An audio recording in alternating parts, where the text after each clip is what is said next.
Hello, friends.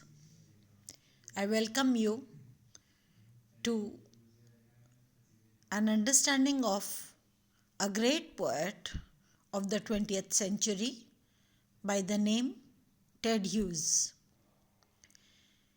Ted Hughes is a poet definitely with a difference.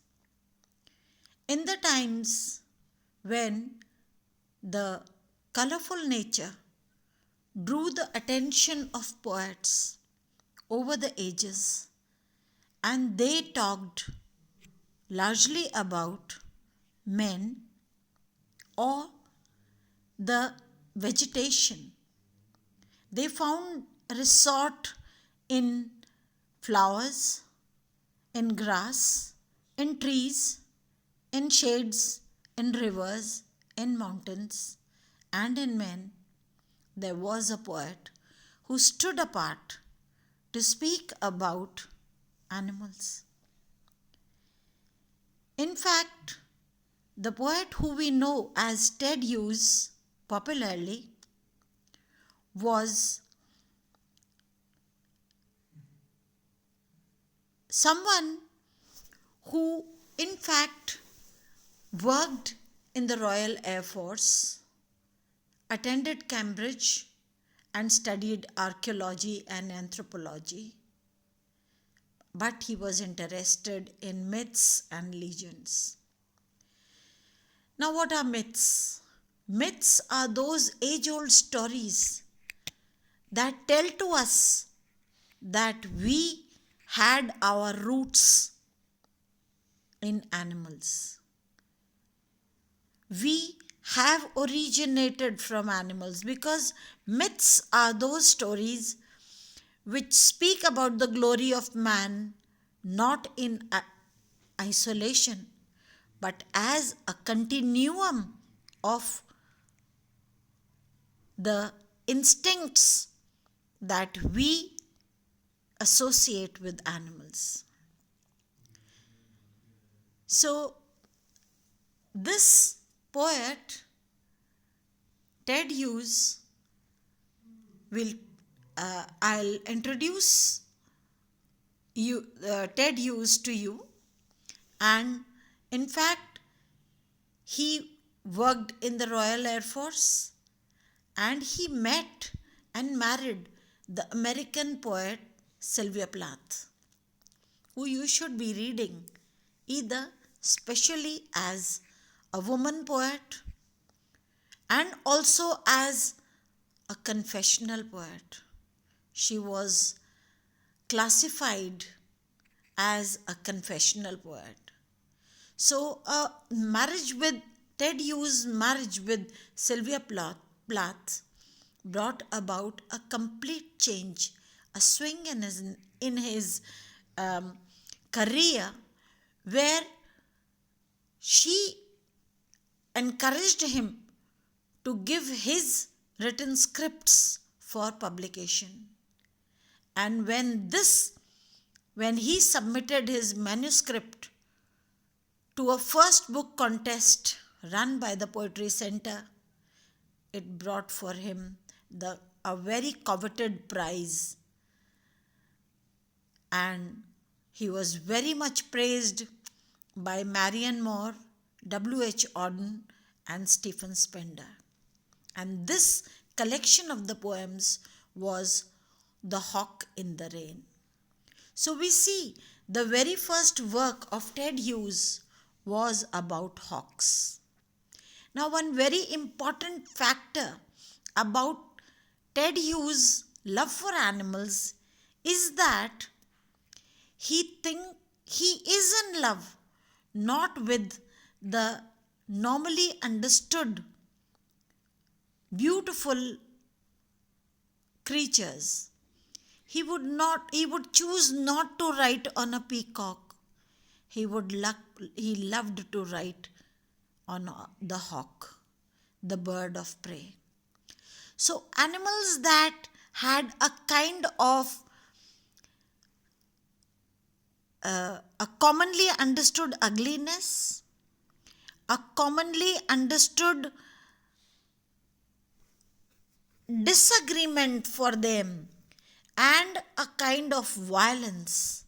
So, animals that are violent, animals who you would not ordinarily delight to talk about or largely to write about, were the ones that attracted his attention. And The Hawk in the Rain, which was published in 1957, secured Hugh's reputation as a poet of international stature. Hugh's poetry signaled a dramatic departure from the prevailing modes of the period. In 20th century, people were in fact writing about the degeneration in human values, the destruction, the loss of values, the loss of morals. He, Ted Hughes, delighted to write about the, the nature which was violent also. Now, Ted Hughes also with Seamus Heaney, a poet also of great recognition.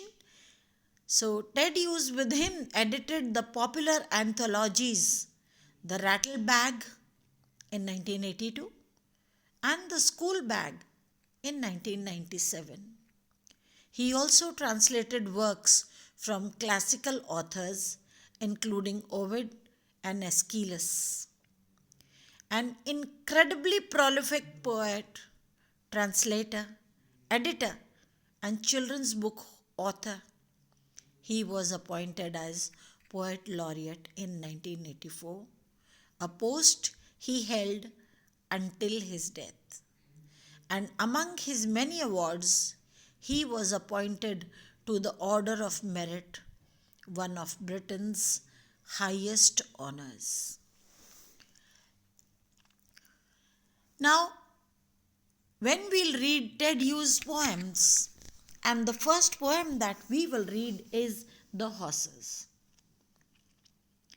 If you are asked to write about horses, what will you write? You will write them as creatures of great agility, as creatures with great speed, with uh, with their faithfulness for human beings. But Ted Hughes will deal with the horses with a difference. And what is this difference? He will not show them as combating with the winds, as racing ahead, but we'll see that his horses, the horses, are still. They are not unmoving. They stand juxtaposed against the still nature. So, this poem, The Horses, that we shall be reading, is a poem with a difference. It is absolutely different from the other writings, other poets' writings, because if they were to write about horses, they would have written about their speed, about their stature. But when we'll read the horses as portrayed in the poem entitled The Horses, we'll see them definitely standing apart and standing out as majestic creatures, as more of gods and less of animals. So, we'll read the poem in the next session that I shall have with you. But for now, I would just tell you further about Ted Hughes' love for animals. In fact, to read Hughes' poetry is to enter a world dominated by nature, especially by animals. And in all his poems, we'll see animals. He writes about the pig, he writes about the pike, he writes about the toad. He writes about those creatures which are not in common understanding beautiful or worth being talked about. And in fact, he wanted to capture not just live animals, but the aliveness of animals in their natural state. So, the aliveness of the horses, these horses, they will be standing in dark just the moment before dawn. And in the dark, grey environment, they stand, 10 horses would be standing as monoliths.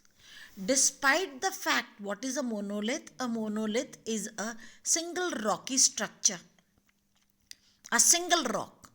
So 10 horses standing as a single rock. Look at the liveliness of this image, which we shall see and tend to appreciate the presentation of the wild horses.